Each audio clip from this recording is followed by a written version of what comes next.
teaching, and then go for refuge to the Buddha Dharma Sangha as a way of making the teaching become a Buddhist activity.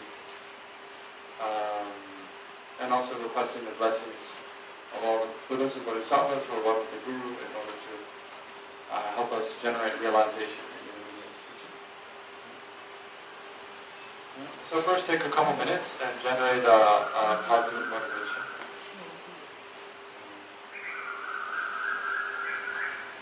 Usually when we generate a motivation, it's good to... I think the battery is going dead, Shem. I think the battery might be going dead. But usually when we generate a motivation, it's very helpful to visualize ourselves surrounded by all sentient beings. Because, well, there's different reasons for that, but in short, because every negative action, most every negative action we create in relation to other sentient beings. Even if we create harmful actions in relation to ourselves, with ourselves as the object of the harmful actions, then in a way that harms the welfare of sentient beings, because we're something that arises, we're something that exists in dependence upon countless other sentient beings, and we have the potential to do a lot of things to benefit others. So even if we just harm ourselves, then indirectly we're harming others, because whenever we harm ourselves, we're harming our ability to benefit others.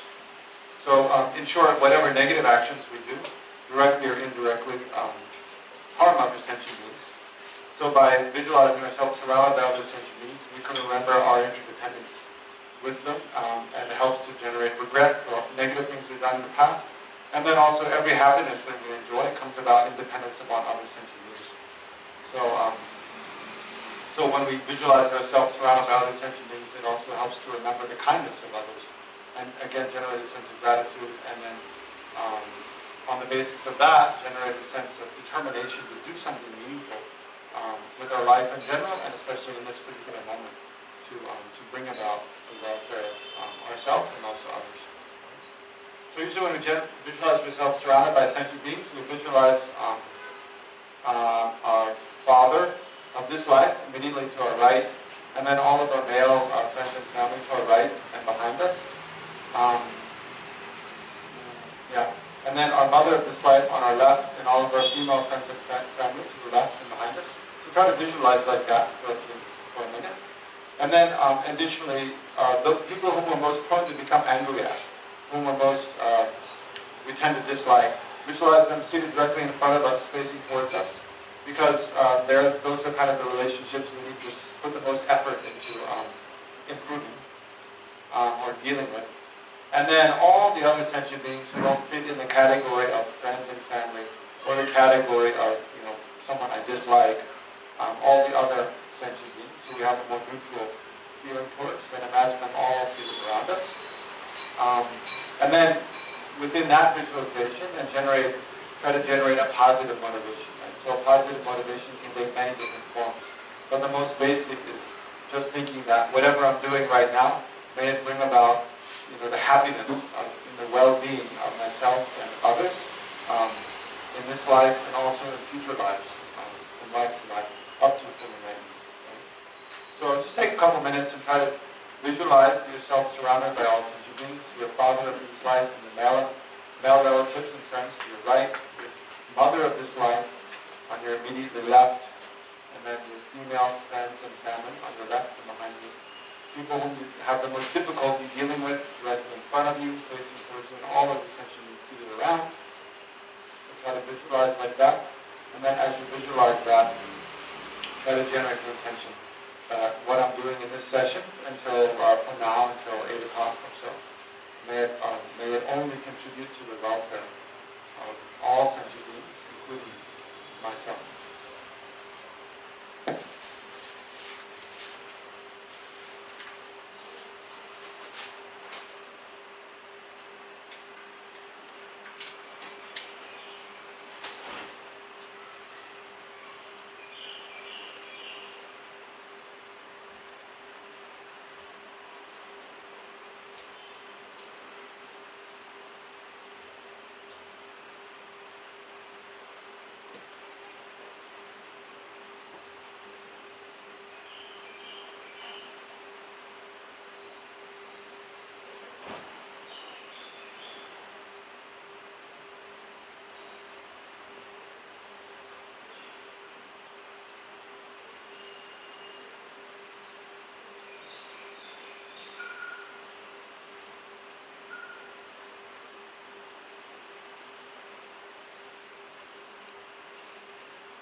So then, with a positive motivation, then we'll offer a mandala. So the idea is a mandala. There's different kinds of mandala, but here, in this case, the mandala we're imagining is the entire universe, like a visual representation of the entire universe. So, who do we offer the mandala to? The field of refuge, in this case. So if you like, you can visualize Buddha, Dharma, Sangha in the space in front of you. And then if we recite these two verses, so the first verse is just simply offering a mandala, and then the second verse here is to request to turn the wheel of Dharma, means to teach the Dharma. So as we recite the first verse, then basically what we do is we imagine the objects of offering, Buddha, Dharma, Sangha, we're one with the Guru in the space in front of us, surrounded by countless Buddhas and other Buddhas and Bodhisattvas. And then we imagine offering everything enjoyable in the universe. So think of all the pleasant things that you see, hear, taste, touch, and smell. So all the attractive objects of the five senses. And then all the pleasant mental experiences that you have. All the pleasant mental feelings and thoughts, and faith, inspiration, love, kindness, feeling of closeness, appreciation for others, or gratitude, whatever positive kind of mental experiences you have, you can imagine that you yourself have, imagine offering all of those, and then all the positive, all the most pleasant phenomena that exist in the world. So imagine all of these kind of represented in this mandala, and then we offer to the Buddha, Dharma, Sangha, to the Guru, and then we request to turn the wheel of Dharma.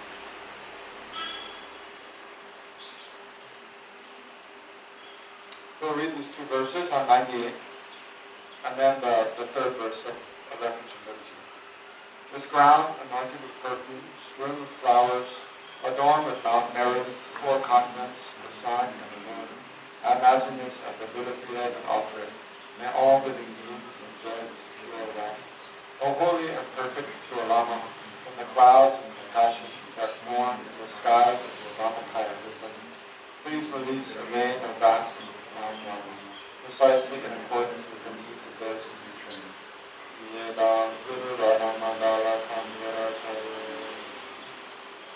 And then if you like, you can go for refuge and generate the aspiration to achieve enlightenment oneself in order to be of the greatest possible benefit to others.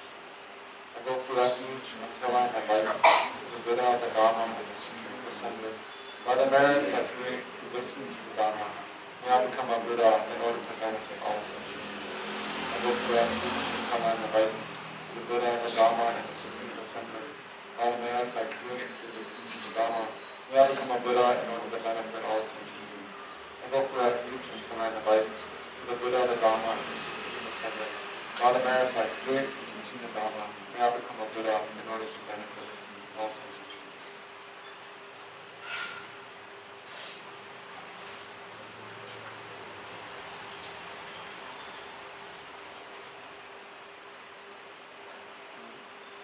Okay. So that concludes the preliminaries. So then we go to the actual text for this session, which is in this book on page 38. Page 38. I think we got up to verse 23 last time, if I remember correctly. 22. 22? What did you say, Shan? I've written down 22, but I may be wrong. 22? Oh yeah, probably. There's a break there. Okay.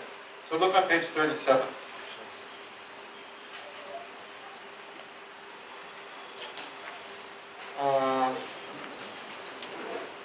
So on page 37 at the bottom, so we got up to verse 22 last time. So this chapter is the 5th chapter in the Bodhisattva's Guide to the Bodhisattva's Way of Life by Shantideva, who was a Buddhist scholar and great practitioner of ancient Nalanda University in Bihar. So this is, the whole book of course is about how to practice the path of a Bodhisattva. So again, a Bodhisattva is a person who's devoting their life, this life and many lives, to the project to the long-term project of achieving enlightenment. Why? Because they see that all of the sentient beings are suffering like themselves, experiencing all different kinds of problems, and that all these problems essentially arise from the mind, and within the mind they arise from ignorance, which is a false way of engaging with phenomena. So therefore, because the basis of all problems, all suffering, is a mistaken kind of concept, then it's possible to eliminate. Because it's possible to eliminate mistaken concepts, therefore it's possible to eliminate every form of suffering.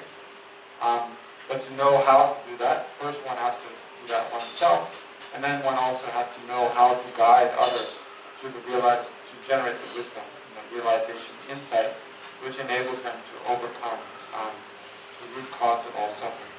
Right?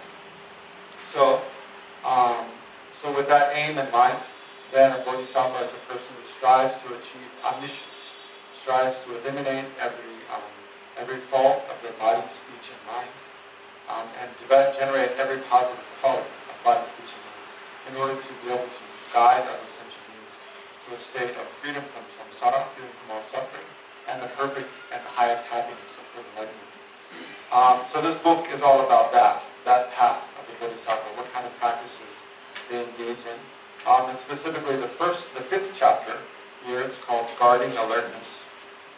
So it's basically about practicing mindfulness and being alert to being aware of what's happening in one's own mind, and then and acting sort of appropriately.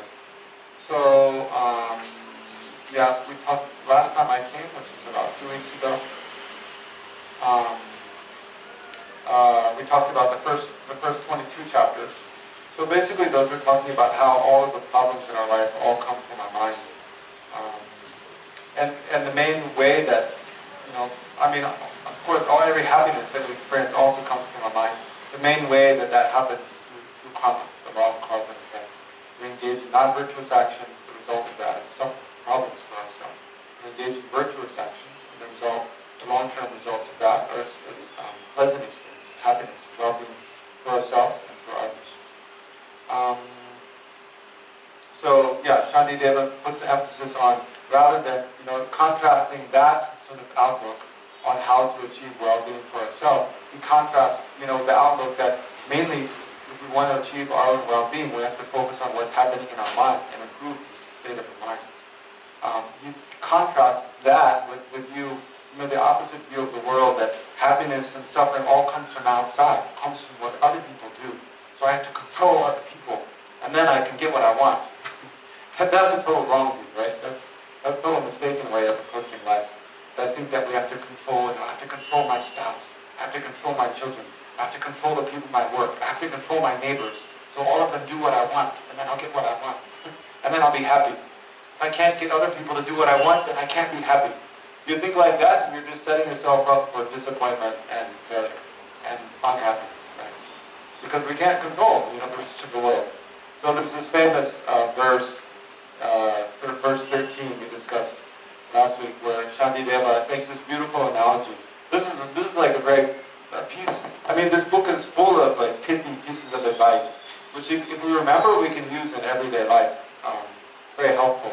So this verse 13, even we don't have to memorize every word in the verse. If we just understand the basic concept, it's easy to remember the basic analogy. So in this one, that verse 13, Shantideva gives this beautiful analogy. Like, imagine one person who, in order to protect, if you walk around barefoot all over the place, then there's thorns, and there's pieces of glass, and there's sharp rocks, and sometimes, some places the ground is very hot, and other places the ground is very dirty.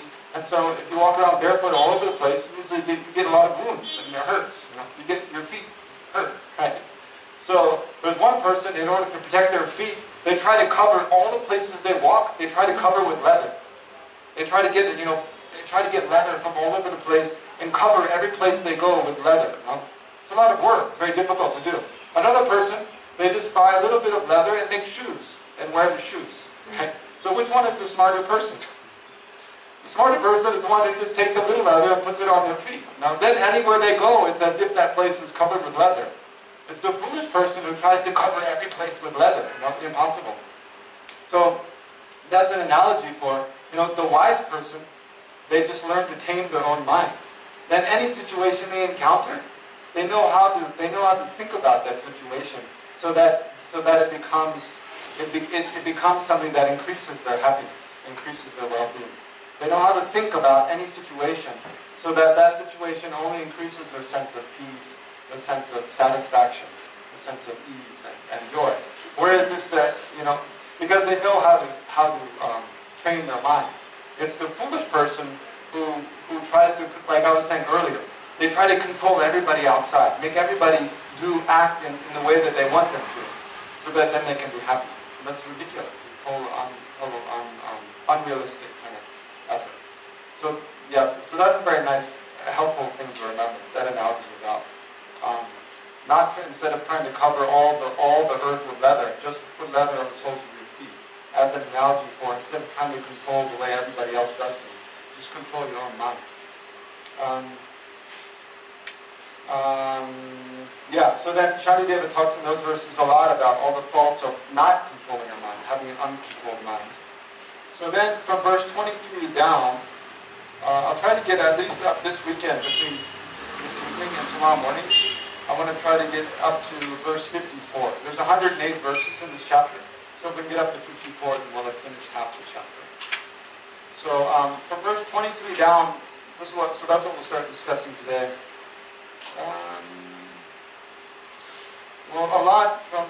He's discussing a lot of different methods to control the mind. There's a famous one, we'll only get to tomorrow, about remaining like a piece of wood. That's another easy to remember analogy from this book. Just, when you start to get angry, instead of lashing out at people, just remain like a piece of wood. Just hold your tongue, basically, and try to calm down first. But yeah, we'll come to that. That's kind of a refrain for many verses. Okay, anyway, let's look at verse 23 and then gradually go through. Let's try to do the same. Okay, so verse 23 says, "O you who wish to guard your minds," right? So before this, "O you who wish to guard your minds." So before this, he's been talking about the benefits of guarding your mind and all the drawbacks of not guarding your mind. So he's kind of saying, now if you're convinced and you actually wish to guard your mind, here's what you do. "O you who wish to guard your minds, I beseech you with folded hands, always exert yourselves to guard mindfulness and alertness." Right? So there's two things there, mindfulness and alertness. What's the difference? Why is he talking about two different things? He's saying, you who wish to guard your mind, I beseech you with folded hands. He's saying, I beg you, not because it's going to benefit him. He's dead. He died a long time ago. I beg all of you, all of you other people, always exert yourselves, make effort to guard mindfulness and alertness. Right? So what is the difference between these two? Mindfulness is basically like this. If you've heard instruction in this kind of Buddhist context on just doing like breathing meditation, this is one of the things we always talk about. When you're doing breathing meditation, then to learn to use these two things, mindfulness and alertness, or mindfulness and introspection is another one. Another synonym for alertness is introspection. So just think of the most simple type of meditation, and one of the most simple types of mental activity, I guess. It's just watching the mind. You can think, just as human beings, like one of the most simple activities we do. Think of a baby, like a 6-month-old, a 1-year-old. What do? They can't speak. They can't run around and do a lot of things. They just watch things. They observe things. But they do a very good job observing things. They just watch and observe things. So one of the most fundamental activities we do as a human being is simply observing things. Simply sitting and watching something. So when we're doing breathing meditation, that's what we're doing. We're kind of doing this very simple human activity that's almost like primal, of just simply watching something with full awareness. So just think about this example, and then, so once we understand mindfulness and alertness in this context, then we can more easily understand how it applies in all different kinds of contexts. Right? First, we look at a very simple context. So in the context of simply watching something, observing something, and in this, we can think about breathing meditation. So for example, we're doing breathing meditation, then we think, okay, for the next 5 minutes or the next 10 minutes, I'm going to simply observe my breath as best I can. To the best of my ability, I'm just going to observe my breath and let everything else go. All the other thoughts, all the other paying attention to what's happening outside me, thinking about the future or the past. I'll let all that go and just watch my breath. So in that, but then we quickly learn, actually it's not very easy. It sounds very easy. It sounds very nice and simple, but when you try to do it, you see your mind is going all over the place, and the breath is the last thing you're thinking about. You're really not very interested in the breath. So yeah, I mean, really, it's like when we're doing this kind of simple meditation of watching our breath, it's like half of the work is going into just trying to pay attention to the breath, but half of the work is just going into trying to let go of everything else, to not grab on to those other thoughts and those other perceptions. Just let go. Just don't care about them for a while, right? But it's difficult because we're not used to doing that. Okay, so in this context, we're trying to watch the breath. So there's kind of two main things we can do with our mind. So this is where mindfulness and alertness comes in. So with about 75% of our mental energy, we just want to maintain a stream of awareness that's aware of our breath. Right? So imagine the breath is like, imagine this is my breath. Just to kind of give you a visual image. Of course my breath is, it's inside me, right? But we need to generate this picture of like the observer, a mind, and the thing being observed, the object. So when we're doing breathing meditation, the thing being observed is the breath. So just imagine that's the breath, and this is my mind.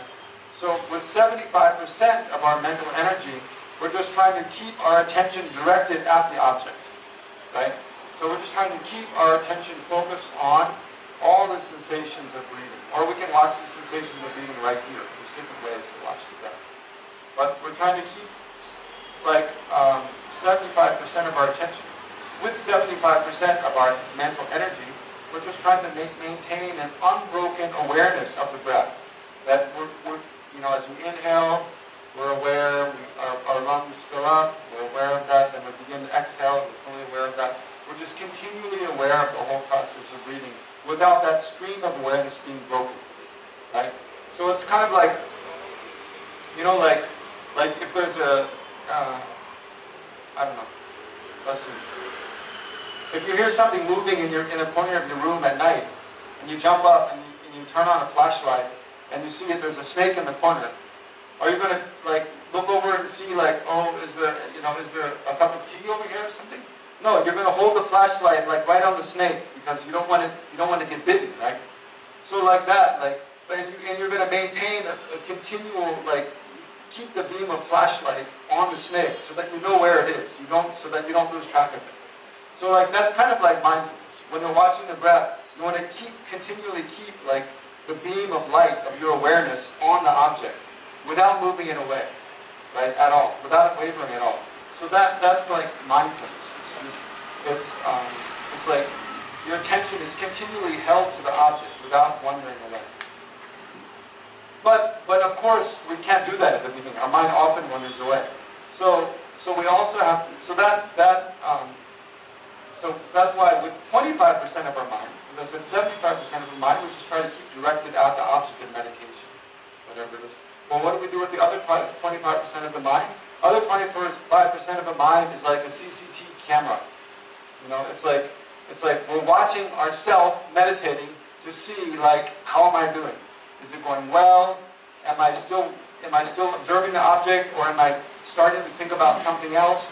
Or have I totally lost the object of, am I not watching the breath anymore and I'm just thinking of something else? So we generate this self-reflexive kind of perspective also. So we can do both simultaneously. You might think, oh, but while I'm eating, I can't also listen. While I'm listening to music, I can't also watch something. But we know that's not the case. Mentally, we can do many different things at the same time. So here, it's not like we're trying to do a lot of different things. We're just trying to continually meditate on an object, be aware of an object, So with 75% of our attention, we keep just trying to, try to generate a stream of continuing awareness of the object, and 25% of our attention is like a corner of our mind folded over and looking at ourselves to see, like, monitor our progress, monitor how it's going. So that's called alertness. That 25% that is self-reflective, that's called alertness or introspection. So it's watching to see what's going on in our mind. So here, okay, so I've been explaining in the simple context of just watching the breath. But you can imagine, I mean, you can apply these same two sort of mental faculties of paying attention to the, I mean, with the main part of your mind, paying attention to whatever you want to pay attention to. And then a part of your mind watching to see, am I doing that or not? Am I distracted? Am I about to be distracted? Am I feeling, am I feeling unhappy? Or am I feeling very excited? Or am I feeling bored?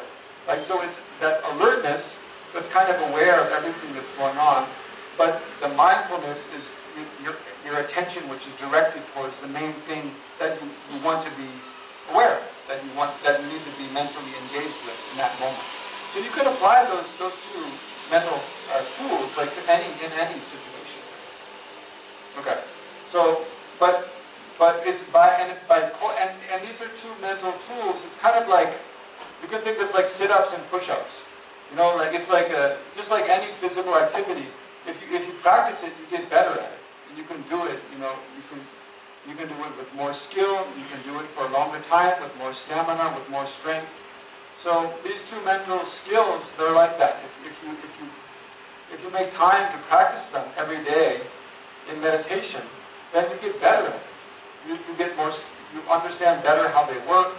They become more habitual, so that happens automatically, and you generate stronger mindfulness and stronger alertness, and then that helps you in anything you're doing.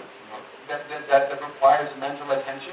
If you have those tools, it's very helpful in anything you're doing, really. So that's why Shantideva is saying here, O you who wish to guard your minds, I beseech you with folded hands, always exert yourselves to guard mindfulness and alertness. Right? So always means in any situation, what are you being mindful of? What are you directing your attention at? And how? Right? So in any situation, like when I'm talking to someone, am I really listening to that person? Or is half of my mind I'm thinking about something else and not really listening? So if you're thinking about something else, then you're not contributing to having actually good communication with the person. Right? So in a way it's disrespectful, right? That's just kind of common sense. Or when you're cooking, if you're not fully aware, then the food's not going to be, it's not going to come out very well, right? So whatever we're doing, whatever we're doing, we can practice this, and it's a way of like guarding our mind.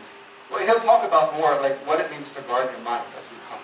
But basically, he's not concerned about making delicious food or having really meaningful conversations. I mean, of course, those things are good. Like Shantideva likes it, we can have those. But he's more concerned about having anger and attachment and jealousy and animosity, negative emotions arise, or the opposite, positive emotions arise. Saying that's in our hands. But to increase our positive emotions, caring about others, being patient, having a mind of generosity, wanting to share of ourselves and give to others. Having gratitude for others. Those, whether we have positive, very constructive emotions, or whether we have very destructive, negative emotions in our mind, depends upon how we direct our attention, how we think. Right? So we gain more control over that by guarding mindfulness and awareness. Okay, so let's look at verse 24 on page 38. People who are, so now he gives another analogy. People who are disturbed by sickness have no strength to do anything useful. Likewise, those whose minds are disturbed by confusion have no strength to do anything wholesome. Right? So firstly, there's the analogy. The first two lines give an analogy, and the second two lines give the actual meaning. So in the first two lines, people who are disturbed by sickness have no strength to do anything useful. So have any of you experienced this? Being totally sick, having a fever, having a really bad headache, having a stomach ache, having a really bad cold. Do you have strength? When you're really sick, do you have strength to do anything? Like, can you cook? Can you clean? Can you, I don't know, take care of your children? Can you go to work and work well? No, none of those things. If we get very sick, it's like difficult to do anything well. Why? Because we have no energy. We're just totally weak. Because our strength has been totally sapped by the illness. Right? So people who are disturbed by sickness have no strength to do anything useful. Likewise, those whose minds are disturbed by confusion have no strength to do anything wholesome. Right? So this requires a little bit more thinking. For those whose minds are disturbed by confusion. So instead of looking at other people who we think, oh, they're totally confused, it's always better to look at the example of ourselves. Try to think in a time in the past when you felt totally confused, and see how is it true that what he's saying that I couldn't do anything useful in that situation. Personally, I can think of times when,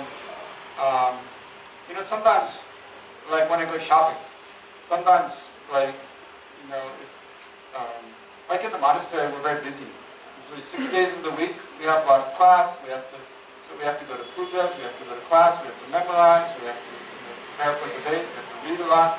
So there's a lot of things, like ordinary things, like buying clothes and buying soap and buying groceries and things that we put off until one day. So then that one day that you go shopping, then you have a whole list of things that you need to do. So I can see some days that when I go shopping, then if the mind is preoccupied with other, sometimes we're excited, sometimes just kind of very tired. If the mind is sort of weakened by confusion, there can be the confusion of being very excited and looking forward to something else and not thinking about what I'm doing, or just being very tired and the mind just not having any energy and not really just not paying attention to things as well. So then, in that, in a state of that confusion, if you go to the market and try to go to a bunch of different shops and get a lot of things done, like it just doesn't go well. You miss a lot of details and you forget things. And then sometimes when I leave from the room, I forget to bring the wallet, forget to bring the shopping list, forget to bring the bags, forget to bring something that you needed to return, forget to bring whatever. And then you get to the market and you can't do half of what you wanted to do because you don't have the necessary things. Or you get to the market and you do one thing, another thing, but then you forget the third and fourth thing. So I'm just trying to find an example. For myself, I can see, like, especially those times when I go shopping, there's a lot of, I have to go to like 5 or 6 different places and do different things and remember each details related to each one. So then, if the mind is very clear and alert and paying attention, then you can just gradually do those things one by one, and it all kind of goes well. And it's quite, in a short time, you can get a lot done. But if you're thinking about all kinds of other things and just letting the mind wander all over the place, then you forget little things, and then you don't get much done in that time. But for each of ourselves, for each of you, I'd suggest you just try to think of, is this true or not? Likewise, those whose minds are disturbed by confusion have no strength to do anything wholesome. So try to think of a time, in the past when you felt very confused, and is it true that inhibited your ability to do anything, to get anything useful done? So then verse 25, whatever has been learned, contemplated and meditated upon by those whose minds lack alertness, just like water in a leaking vase, it will not be retained in their memory. So this is a more specific, talking about, whatever has been learned, contemplated, or meditated upon. So when we hear spiritual teachings, when we hear explanations of how to practice, meditation, how to practice Dharma, what kind of advice for our spiritual life, if we don't practice alertness at those times, paying attention. So here alertness is used in a bit more general way. It's not specifically this introspective mind, but more just like paying attention. And kind of like also being mindful, being alert, both. By those whose minds lack alertness, so if you don't pay attention carefully as as the teacher is explaining, then you won't hear what they say, right? And then if you don't think about it afterwards, you'll just totally forget what they said. And then if you don't make some effort to think about again and again and try to meditate on what was taught, then eventually also you'll forget it. So then he says, by those whose minds it's just like water in a leaking vase. It will not be retained in their memory. Right? So imagine if you put a lot of water in a vase, but there's a little hole in the bottom. At first it looks like there's a lot of water there, but you come back the next day and it's all gone. Right? So he's saying if our mind is also, if we don't practice kind of remembrance of, mindfulness of things that we feel are meaningful, then we'll forget them. So so the opposite of that, remembering things that are useful and meaningful for us is a benefit of practicing guarding alertness. Then verse 26, even those who have much learning, faith, and willing perseverance will become defiled by a moral fall or a moral downfall due to the mistake of lacking alertness. So the kind of alertness he's describing in 26 is a little bit different than in verse 25. Right? In verse 25 is more the kind of alertness or mindfulness that by which you remember things over a long time. In verse 26, he's describing more the kind of, and emphasizing the kind of alertness that we need in the present moment, right? In the present moment, each moment. And that protects us from doing things in that moment that are harmful to others, or harmful to ourselves, and that later we regret doing. Right?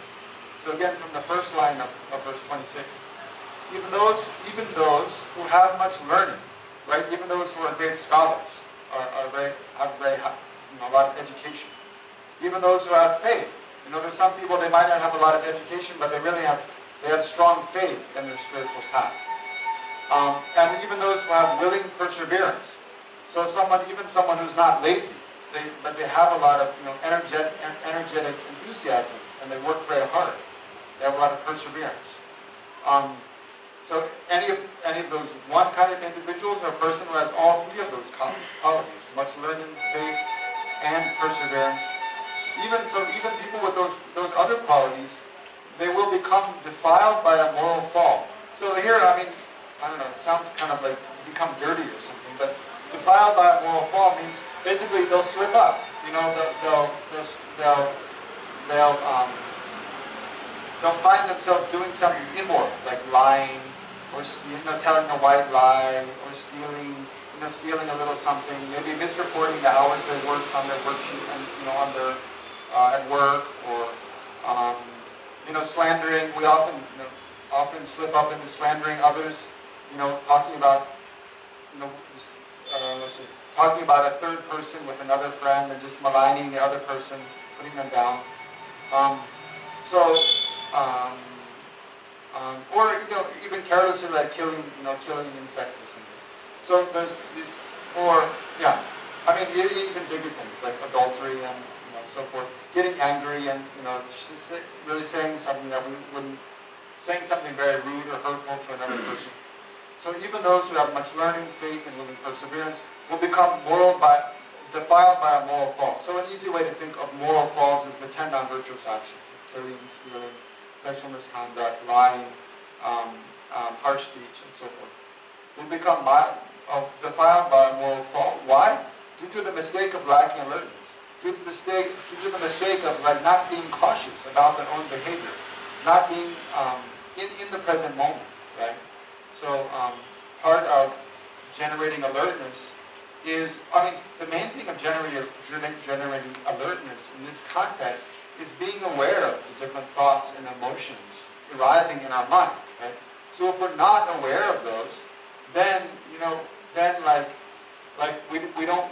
In some cases, we can be talking with someone and we kind of don't like it at first. Then we become irritated. Then we become kind of upset, and we can become really angry and then say something really rude back. And we don't even we could maybe not even realize that we're angry until we've already blurted out something that's really offensive to that person, right? So that's due to lacking alertness. Whereas if we practice being aware of how we're feeling and what kind of thoughts and perceptions are arising in the mind, then even when we just start to feel a little bit irritated, and we already have looked at how that leads to anger later on, and so we already realize what's happening, and we can do something about it before we find ourselves blurting out something that really destroys the relationship with that person. Right? So this is just an example. But basically, it's by being more aware of what's happening in our mind, then it helps us protect ourselves from falling into immoral actions that are hurtful to, by killing, stealing, slander, lying, and so forth. Okay, so that's 26. Then 27, I'll explain 27, 28, and then I'll stop for see if you have any questions. Verse 27, the thieves of unalertness, in following upon the decline of mindfulness, will steal even the merits I have firmly gathered, so that I shall then proceed to the lower realms. So this is another analogy. So here he's making an analogy that alertness is like a guard. Our mind is like a treasure. It's the most precious thing we possess. And alertness is like a guard. It's protecting the treasure. So if our alertness goes on holiday, takes a long coffee break, then the treasure of our mind is unprotected, and then the thieves of unalertness, they come in and they steal all of our wealth, the causes of our happiness, now and in the future. That's the kind of analogy. So let's read from the first one. The thieves of unalertness. We're on page 38. If you'd like to follow. Page 38, verse 27. The thieves of unalertness. So unalertness is like a thief, right? It steals the things that are precious to us, our happiness, and the causes of future happiness. The thieves of unalertness, in following upon the decline of mindfulness. So see, mindfulness is like a guard. So in one moment when mindfulness declines, it's like the guard that goes on a long coffee break, then the thieves come in. So those thieves of unalertness, meaning mindful, being mindless, not being mindful, being unaware, just kind of acting totally carelessly, will steal even the merits I have firmly gathered. Right? So merits means when we do positive actions. We practice generosity, we practice kindness, we practice patience, we practice, loving and affection for others. Whenever we have, with a pure heart, with a kind heart, we do good things, we accumulate merit. Those merits are causes for the happiness of ourselves and the happiness of others. Right? So when we do positive actions, those actions create positive imprints in the mind. So those imprints, then we create a collection of those positive imprints, and that's where all of our happiness, our future happiness, comes from. That store of positive imprints or positive energy in our mind. But it's not something that is like titanium, or so it's totally locked in a vault and it's indestructible and safe. Rather, it can be destroyed when we get angry, especially. Because anger is one of the most powerful destructive emotions. Especially like hatred or vengeance, when we really just generate intense dislike and wanting to harm others, that destroys our merits, positive energy, and the imprints of that. So would steal even the merits I have firmly gathered, so that I shall then proceed to the lower realms. Right? So proceed to the lower realms means will lead me into, if I get angry again and again and again, then not only I destroy, I lose touch with, I destroy the relationships I have with friends and family. I destroy my own merits, but I also create, because I engage in actions that are harmful. So he's thinking in the long term, if you become more and more habituated to anger, jealousy, greed, self-centered concern, arrogance, then gradually you can create more and more causes for suffering in the future, and that can cause you to take rebirth in lower realms. That's what he's saying. And then 28 is I think it's more or less the same. This host of thieves, so which thieves? Which host of thieves? Yes, right. The thieves of unalertness. This host of thieves who are my own disturbing conceptions. So not only unalertness, but our other disturbing conceptions, means disturbing emotions. Means like anger, arrogant pride, jealousy, greed, and so forth. This host of thieves, who are my own disturbing conceptions, will search for a good opportunity. Having found it, they will steal my virtue and destroy the attainment of life in a happy realm. So here he's saying, not only the thieves, it's like, like real thieves. If they want, they see there's a, big apartment building with a lot of wealthy people who are very careless about their possessions, and they want to get in and steal things. But there's a guard, right? So while the guard's standing there with his, with his gun or his club, or the guard's standing around, the thieves can't just walk in and take whatever they want. So they hang out, in the neighborhood, and they watch to see, like, when is the guard not paying attention? When do the guards change? When do the guards go on break? When is nobody paying attention? And when is a good opportunity to go in and steal things? So like that, our own disturbing conceptions are kind of like that. I mean, our own disturbing conceptions aren't literally like hanging out somewhere watching to see when we're not paying attention. But they don't arise when we're very careful about how we're using our mind. Then there's no room for disturbing emotions to arise.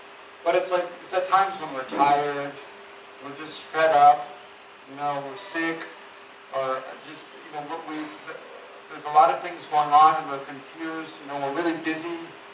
Think of sometimes like you don't feel well already. Then you go to work and things don't go well at work, and maybe someone gets fired, another person's complaining to you, another person's like, there's this emergency we have to take care of right now. It's very hectic, right? Then, at work all day is very hectic, you're totally fed up, then you come home, and then the kids suddenly, break something in the house, and then they're whining. Then it's that time there's a danger that, that you're going to blow up, right? When everything's going well, it's all predictable, it's just kind of ho-hum, then it's very easy to be calm and be kind. But it's like when everything's like, like hitting the roof, everything's chaotic, that then it becomes, it's much more danger that we totally get upset. So it's kind of like that. Our disturbing emotions, they're not literally like watching out to see when they can come in and upset our mind, but they arise when the opportunity presents itself. So when we let our guard down and we're not being cautious about how we're using the mind, how we're engaging with others, at that times that we give way to like following our greed or jealousy or irritation and anger or anxiety or whatever.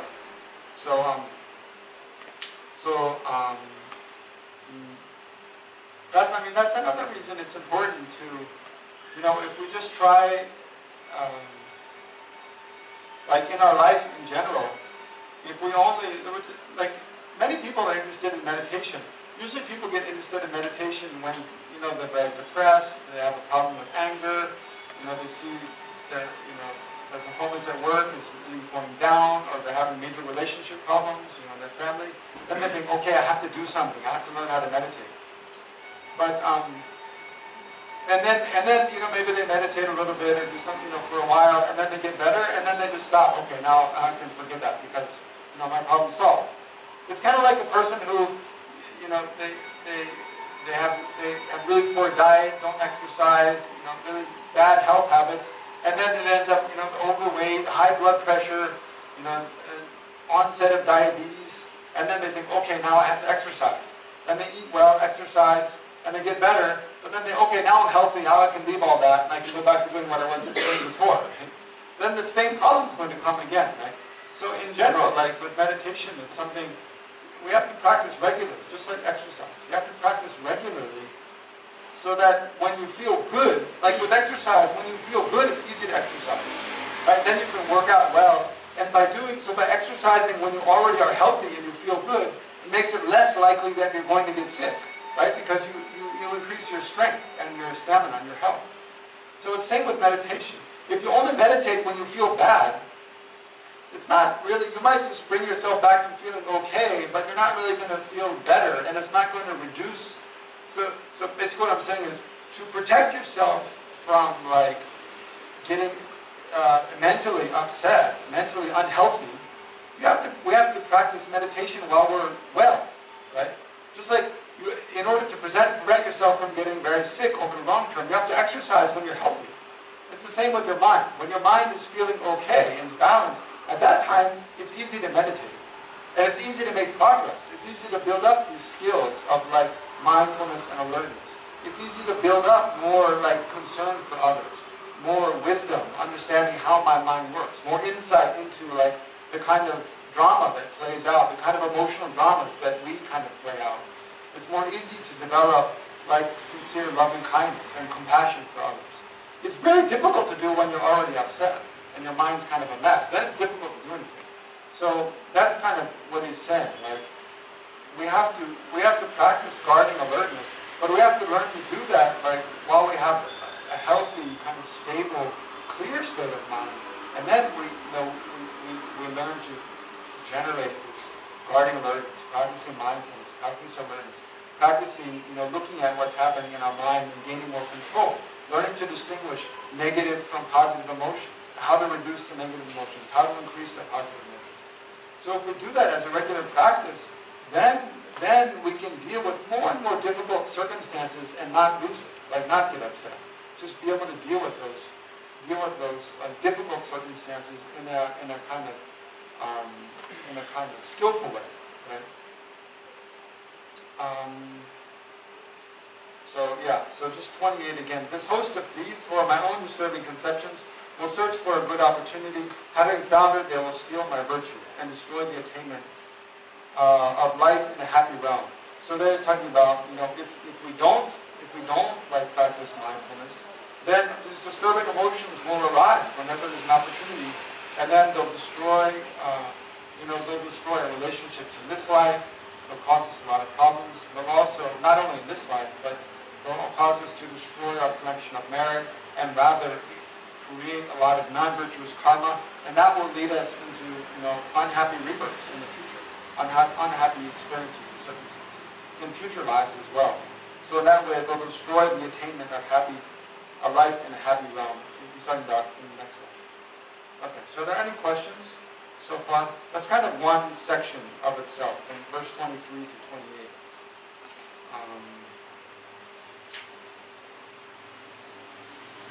Talking about, I guess again you could say talking about the importance of guarding mindfulness and alertness. The faults, again, more faults of not doing so and benefits of doing so. Any questions so far? Suppose while meditation you get lost in the thought and it continues for days, so it's gone for a waste. Is that what you mean? Alright, so while meditating, suppose you get lost in your thoughts, and it continues for days? Yeah. Okay.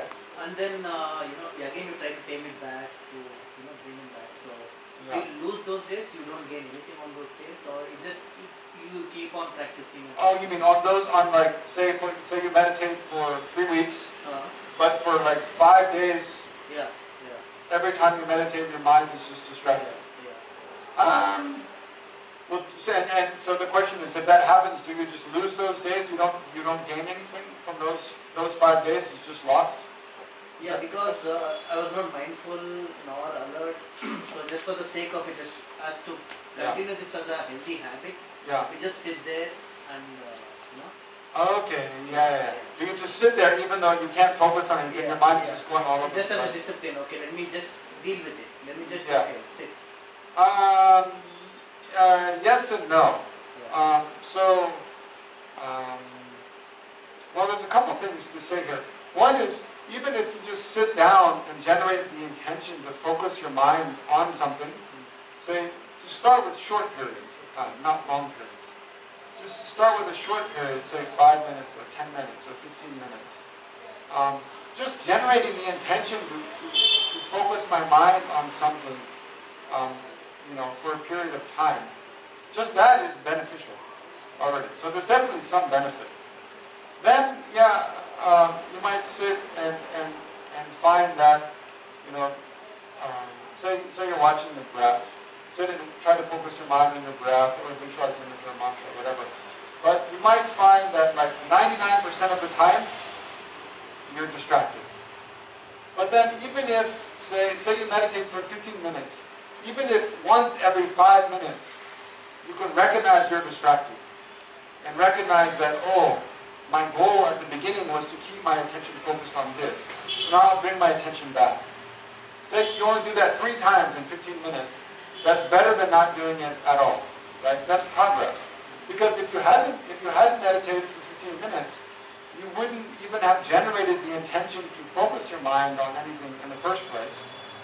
And you wouldn't have recognized 3 times that you're not focusing your attention and remembered what you set out to focus your attention on.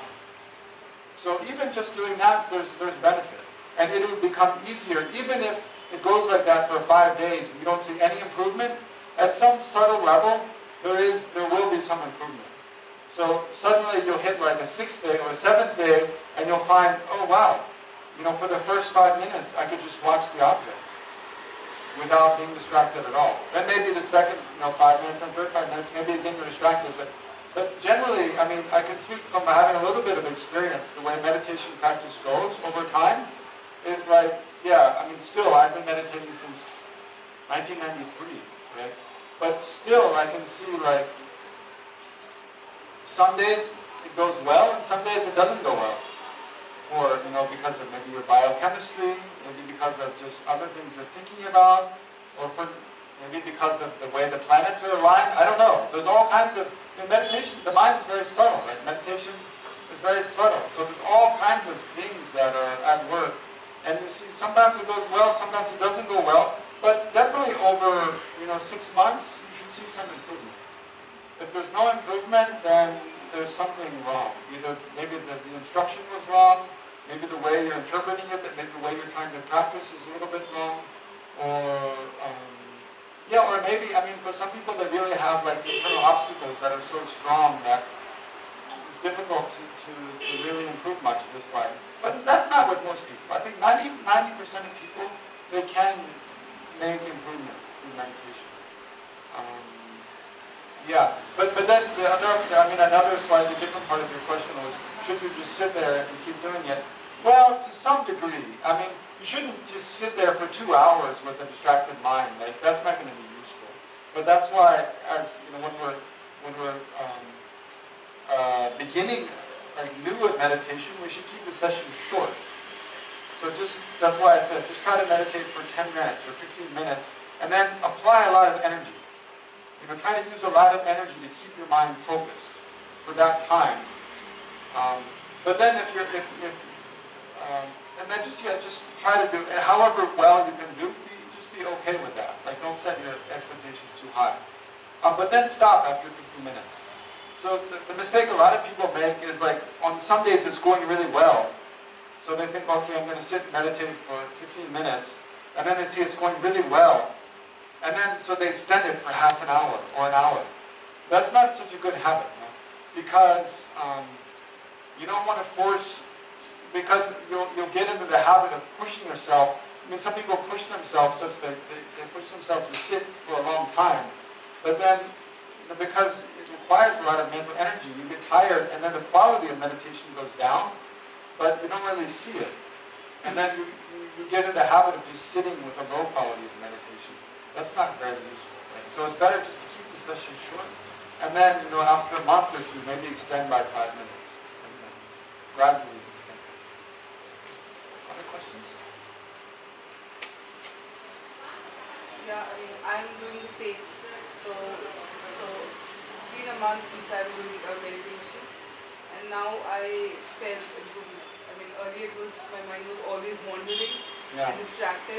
Yeah. So I started with 5 minutes. Yeah. And now I'm doing it half an hour every day. Okay. So I definitely see progress. I'm always alert. Not always, but most of the time I'm alert. Yeah. And especially that 30 minutes, I just pay full alertness and mindfulness. Okay. So I do see improvement. Okay, that's good to hear. That's very good. In the text, in the text that especially describe how to generate meditative concentration, there's 9 stages of, you can call it mental abiding. So the first stage is just hearing the instruction. Just hearing the instruction how to meditate and understanding that. And then when you sit down to meditate, remembering the instructions you've heard. So if you can just do that, then that's already the first step. And then, and at that stage, most of the time, your mind is distracted.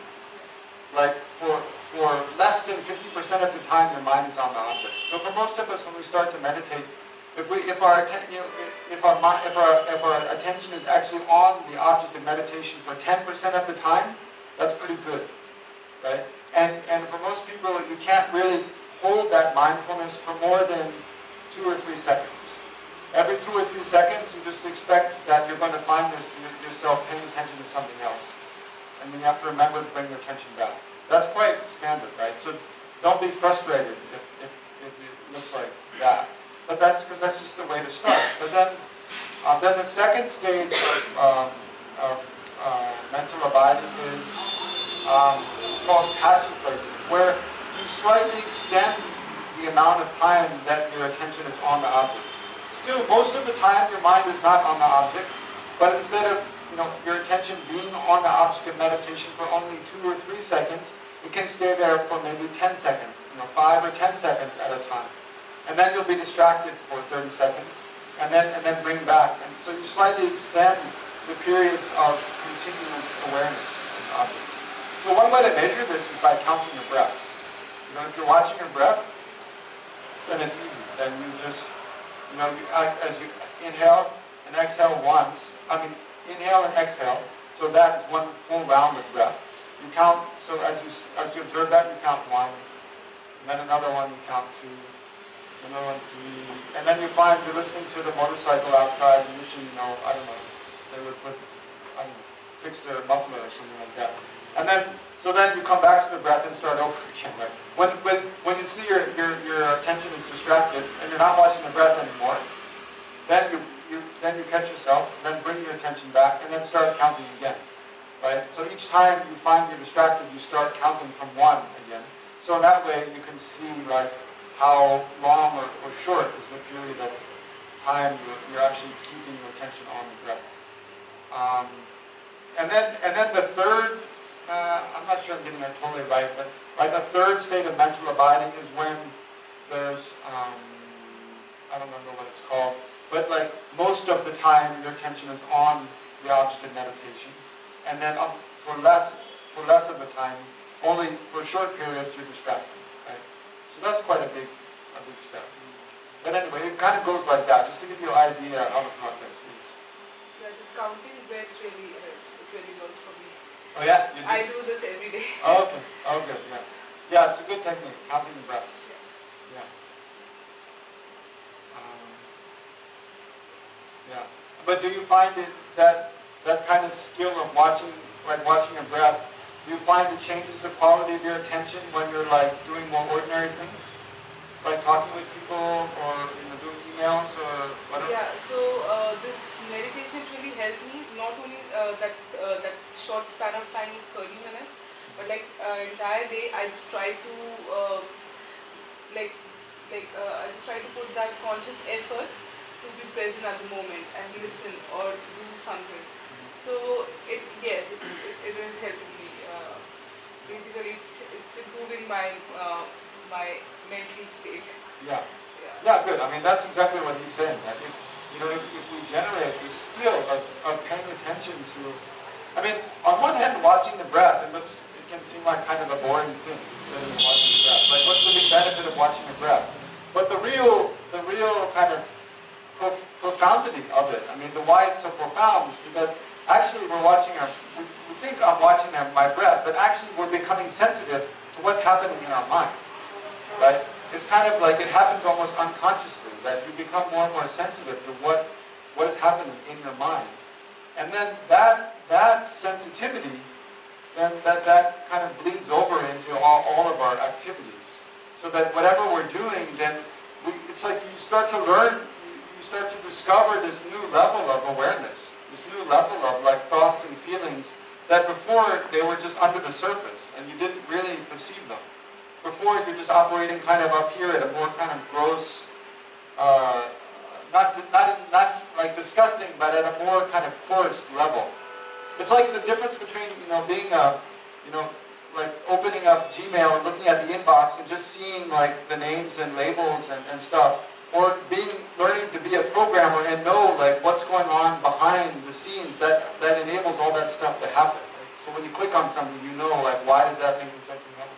So as you meditate, you start with seeing just on the surface, the superficial things, but you become more perceptive to like what's going on under the surface and why is it that thought is arising? Why am I paying attention to that aspect of that person instead of that aspect? Why am I thinking this instead of that? You learn to see like how the mind works at a more subtle level. And so just like a computer programmer then, if they know the programming that's going on behind the scenes, they have some control to change it. So like that, as you become more sensitive to what's happening at the more subtle levels of your mind, you gain more control to change it. And it's a quite natural process. It's not like you have to read lots and lots of books that list all the different like thoughts and feelings that you have. You just, it's a very organic process. You just sit every day and like just try to pay attention to, your breath. Or there's many other objects of meditation. I mean, sometimes you can just watch your mind itself. Like look at your mind itself. Or sometimes if you like visualize, if you have a more visual way of thinking, you can visualize something. Visualize a flower, in Buddhism, of course, if you have faith in like the Buddha, you can visualize the Buddha. If you have faith in Ganesha, you can visualize Ganesha or whatever. So you can also visualize something and use that as your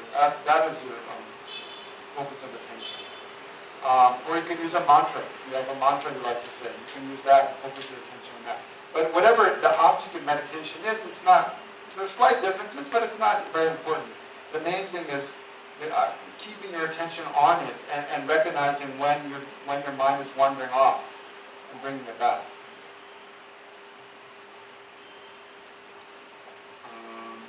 Why don't we do some meditation now that we've been talking about it so much, right?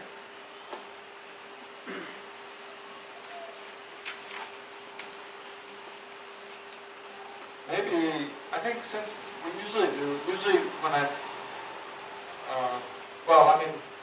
often when we're doing just this kind of placement meditation that I'm discussing now, we usually focus on the breath. So why don't we do something different now? We just try to focus on the mind. Right? So first is, I'll describe how to do it, but first get comfortable in your meditation posture. If you've been sitting still for over an hour, just move around a little bit. If your legs hurt, you can stand up. Change your legs around. Take a few deep breaths. Freshen up a little bit.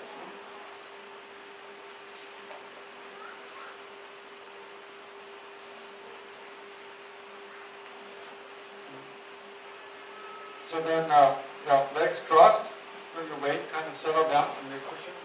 Put your hands in your lap. So usually we put the right hand on top of the left, the tips of the thumbs touching, make a sort of triangle. And then just rest in your lap in front of your navel. Check that you're not falling forward or falling back or to the left or right, and that you're centered.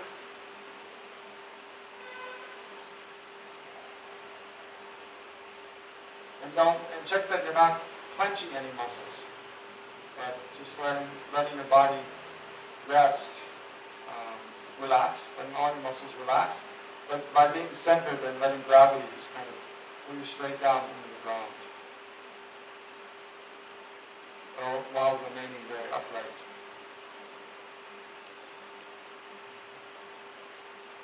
And then bring your gaze down, sort of withdraw the focus of your eyes. So you're not looking at anything in front of you, but you're pulling the focus of your vision sort of back, so it's about maybe half a meter in front of your face, between your face and the floor.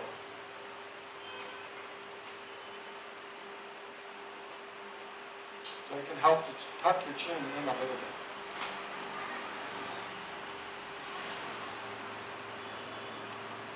But if you find your mind's very racing and distracted, you can also close your eyes.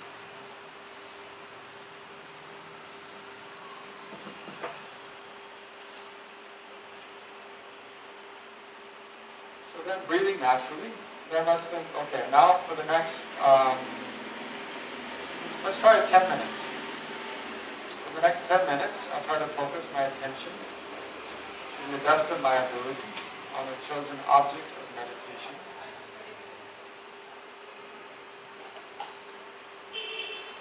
So if you already have some experience, you can choose any of the objects that you like, or usual object. But I'll suggest that we focus on the mind itself.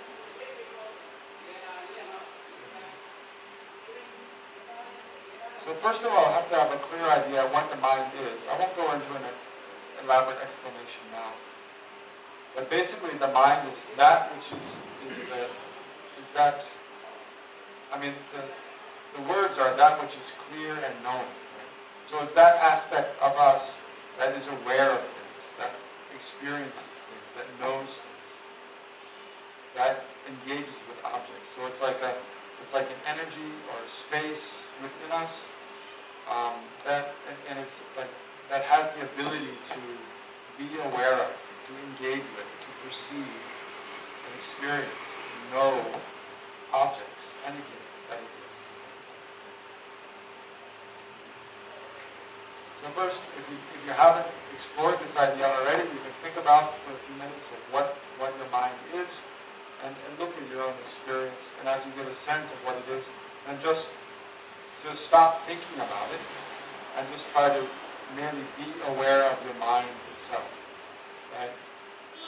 So it's a little bit strange because what is being aware of the mind is the mind, right? So it's like the mind is watching itself. But it's that experience of being aware of something, then direct that experience at itself. Try to be aware of being aware.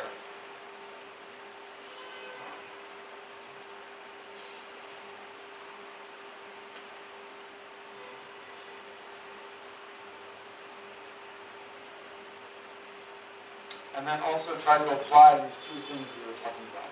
The factor of mindfulness, which is like 75% of our mental energy, is directed at just focusing on the object of meditation of mind in this case. And then 25% of our mental energy is like alertness, or introspection. It's paying attention to if we're distracted or not. How's the quality of our attention? Is it too tight or too loose? And so forth. Or is it very stable? So practice mindfulness and awareness. Okay, so meditate like that for about 10 minutes.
stop there.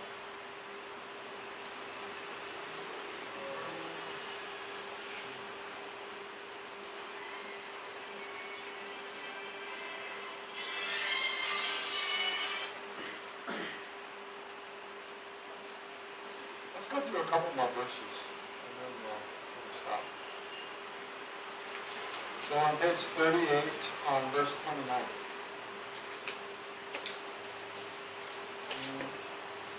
So in the following verses, he's talking about a few little more concrete methods to train our mind. Okay, so verse 29. Therefore, I shall never let mindfulness depart from the doorway of my mind. If it goes, I should recall the misery of the lower realms and firmly reestablish it there. Yeah, so in this verse, verse 20, I'll read the next verse too, because they kind of go together. Verse 30, through staying in the company of spiritual masters, through the instructions of abbots, and through fear, mindfulness will easily be generated in fortunate people who practice with respect. Okay, so what's similar about these verses, they both mention this kind of fear of future negative outcomes. So I just want to explain that a little bit. Basically, he's saying like if we generate mindfulness well, then we protect ourselves from engaging in non-virtuous actions. So we protect ourselves from generating the intention to harm others, or the intention to betray or belittle others, or to do things that are harmful to others. So then we avoid like creating non-virtuous actions. So then we avoid creating karma that would cause us to take rebirth in the lower realms. So he's saying by thinking about how generating this kind of wise fear that if I don't practice mindfulness, then I easily follow greed and attachment and jealousy and anger, and then I easily engage in actions which will cause me after I die to take rebirth in the lower realms, and how bad it would be there. Therefore, I'll practice mindfulness now. He's kind of encouraging this kind of like wise fear. So again, in verse 29, therefore I shall never let mindfulness depart from the doorway of my mind. Right? So our mind is like a treasure, and there's a doorway the only doorway through which thieves can enter or not. So mindfulness is like a guard, guarding the doorway of the mind. If it goes, so if mindfulness goes, I should recall the misery of the lower realms and firmly reestablish it there. So it's saying, think about the possibility that I take rebirth in hell, or as an animal, or as a hungry ghost, and how difficult that would be, what an unfortunate circumstance that would be, and then be mindful. So then verse 30 says, through staying in the company of spiritual masters, so very inspiring, like spiritual practitioners, through the instructions of abbots, the instructions of learned like people.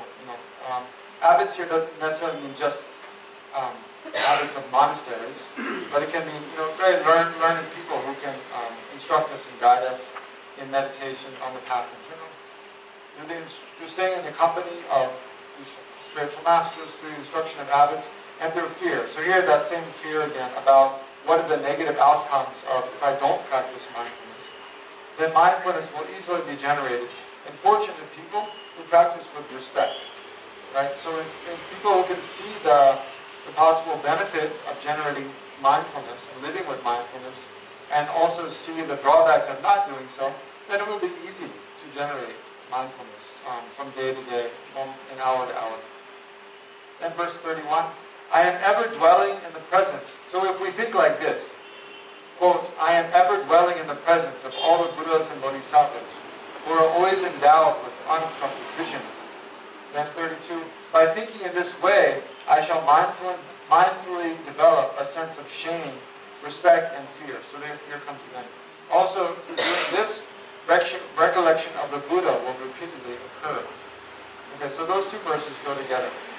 So by thinking this way, so the idea here is that like a Buddha, one who's fully awakened. The unique quality of a Buddha is that They're omniscient. They know everything that's possible to know. And wherever the mind of the Buddha is, their body is also there. So they are physically present in that place. So that way, especially in the Sanskrit tradition of Buddhism, we say that, well, first of all, like when a person becomes fully enlightened, and then they die after that, it's not that they just cease to exist. Rather, the stream of consciousness continues without end into the future.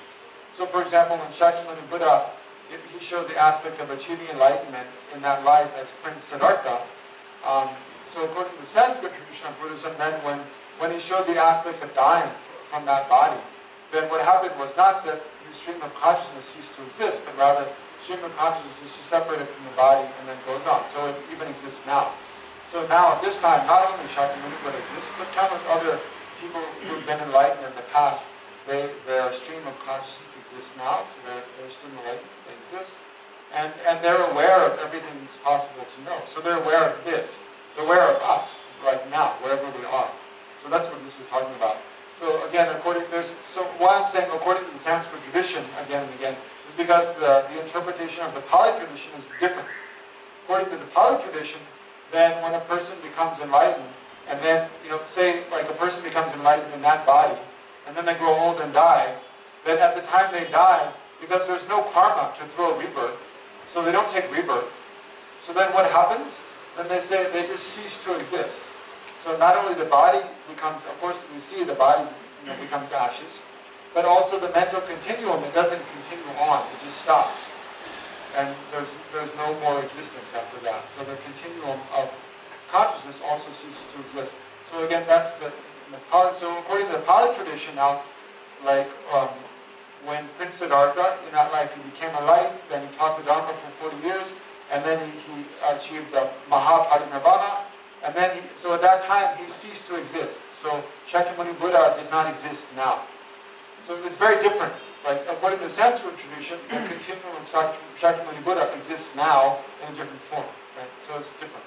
So Shantideva here in this verse 31 and 32 is referring to this. That's why I'm explaining it. So he's saying, just think everybody who's ever been enlightened, they're present here now. Because they're aware of us now. They're aware of me in this moment.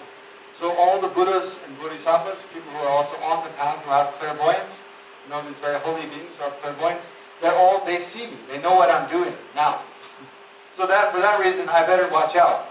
I better be careful. There's that Christmas song. You better not cry, you better not shout, you better not, because Santa Claus is coming to town. Right? What? Yeah, the refrain is Santa Claus is coming to town. But it's like, he knows when you're sleeping, he knows when you're awake, he knows when you've been good or bad, so be good for goodness sake. So like that. So like, the song is like, Santa Claus always knows what we're doing, and so you better be good. So in this way, here he's saying like, all the Buddhas and Bodhisattvas know what you're doing all the time, so you better be good, Because if you're not, then they also know, and then you should be embarrassed. He's saying like, so he says 31. I think like this, I am ever dwelling in the presence of all the Buddhas and Bodhisattvas who are always endowed with unobstructed vision. They're always endowed with unobstructed vision is a fancy way of saying they see what you're doing all the time. So of course if you're someone who doesn't care what the Buddhas and Bodhisattvas think of what I'm doing, then it doesn't make any difference, right? But if you're someone who thinks, the Buddhas are great holy beings, the Bodhisattvas are great holy beings, I don't want to upset them because it would be, very shameful for me, then it can help you to be more mindful. But again, we have to be careful not to go into like a whole guilt sort of trip. They must think I'm so bad because I'm thinking that I'm such a bad person. It's terrible. I'm so ashamed that they know. Then it becomes another afflictive emotion, right? You have to be kind of balanced, right? Don't take anything to an extreme. But we should regret. Yeah, but regret means recognizing like the mistake, mistakes that we've made, seeing the mistakes that we made as mistakes and recognizing why it was a mistake, right? But not beating ourselves up and thinking, I'm so bad, I'm such a stupid person, how could I do that? That kind of emotional drama is not helpful. It's not going to help us become a better person in the future. But we should see our mistakes and recognize those. Okay, so I remember dwelling in the presence of all the Buddhas and Bodhisattvas who are always endowed with an unobstructed vision. And then 32, by thinking in this way, I shall mindfully develop a sense of shame, respect, and fear. So fear not of the Buddhas and Bodhisattvas, but rather fear of the consequence, the karmic repercussions of my own actions. Right? But so it's a healthy kind of wise fear. Like last time I came, I think I was talking about, it's like the sort of fear that you should have if you're walking along a cliff or walking on the edge of a very tall building. Right? If you don't have any fear, it's kind of dumb because you're more likely to fall off. Right? You should have some awareness that you don't want that to happen. So be careful. Sense of shame, respect. Also, through doing this, recollection of the Buddha will repeatedly occur. So when we think of the Buddha, it should not always be with, I hope he doesn't know I'm doing this, but rather think of the positive qualities. The Buddha's so kind, the Buddha's so wise, the Buddha's so patient. And how can I be like that? How would the Buddha deal with this situation? What would he say in this situation? And use it as so another way to be mindful of the Buddha is to think of all the positive qualities the Buddha have that can be like a role model for us, an inspiring role model for us. Maybe we can do another. Well, let's stop here. We'll stop at there, 32. So from tomorrow morning, I'll continue from 33. And I don't know how far I'll get. So we'll dedicate now. Unless there are any more questions? Any more questions? No? Okay. Then, let's look at the prayer book again.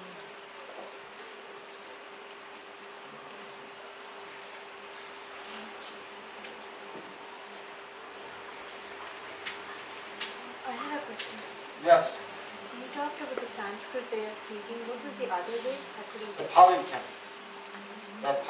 So in Buddhism, there's two main streams of Buddhism that started actually in the Buddha's time, or shortly thereafter. So there's I'm using the polite way to talk about them, which is not so common, is the Sanskrit canon. So it means the Buddha gave some teachings in Sanskrit language, and he gave other teachings in Prakrit language, which is a more common language of the common people. Whereas Sanskrit is the traditional language of the Brahmins and the very highly educated. Then Prakrit was a more language of just everyday sort of people and discourse.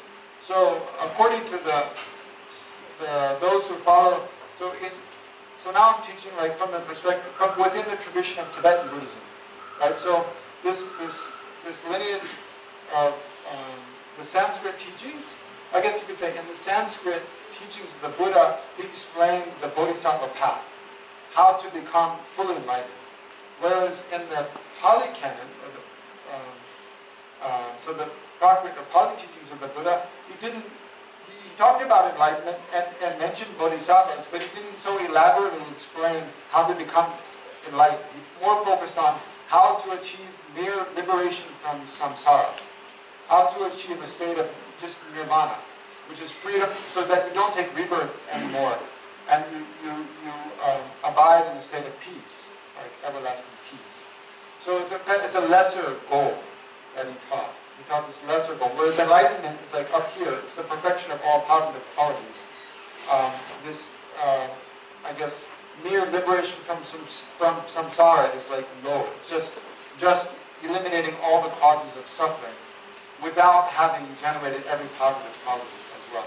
So in the Pali canon, he taught just how to be free from suffering. In the Sanskrit canon, he taught that and also how to become fully enlightened. So he taught the Bodhisattva path. So this book, A Guide to the Bodhisattva's Way of Life, because it's mostly talking about the Bodhisattva path. So it's mostly drawing from the Sanskrit canon. Right? Another way to talk about these is the Mahayana Sutras and the Hinayana Sutras. But the terms are a little offensive to some people, so it's better to stick with just the Sanskrit canon and the Pali canon, because the division is basically the same. It's just a different way of referring to it. So I'm looking for the dedication. The verses from the Bodhisattva's Way of Life at the end of taking the Mahayana precepts. Where is it?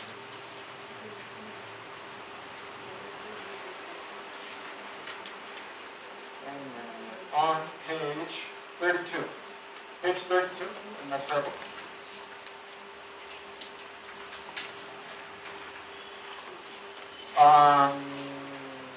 Yeah, we can start from the top of page 32. We'll go down to the bottom of 33. So think of all the positive energy we created together here, all the positive karma and merit we've created together, and rejoice. Think how wonderful it is.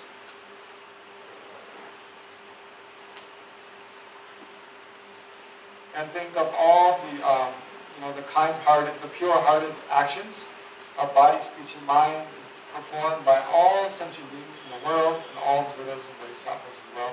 All holy beings, all ordinary beings, think of all the good things they do with sincerely positive motivation. And rejoice how excellent it is.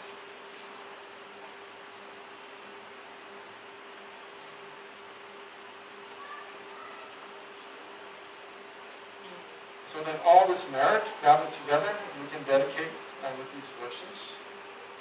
May the Supreme Jewel, Bodhicitta, that has not arisen, arise and grow, and may that which has arisen not diminish, but increase more and more, because of the merits of taking the ordination. Oh, sorry, we skipped that verse. So go down to may all beings, so we read together. May all beings everywhere, plagued by sufferings of body and mind, obtain the ocean of happiness and joy by virtue of my merits. May no living creature suffer, commit evil, or ever fall ill. May no one be afraid or belittled with a mind weighed down by depression. May the blind see forms and the deaf hear sounds. May those whose bodies are worn with toil be restored on finding repose. May the naked find clothing, the hungry find food. May the thirsty find water and delicious drinks. May the poor find wealth, those weak with sorrow find joy. May the forlorn find hope, constant happiness and prosperity. May there be timely rains and bountiful harvests. May all medicines be effective and wholesome prayers bear fruit. May all who are sick and ill quickly be freed from their ailments. Whatever diseases there are in the world, may they never occur again. May the frightened cease to be afraid, and those bound be freed. May the powerless find power, and may people think of benefiting each other. For as long as space remains, for as long as sentient beings remain, until then may I too remain to dispel the disease.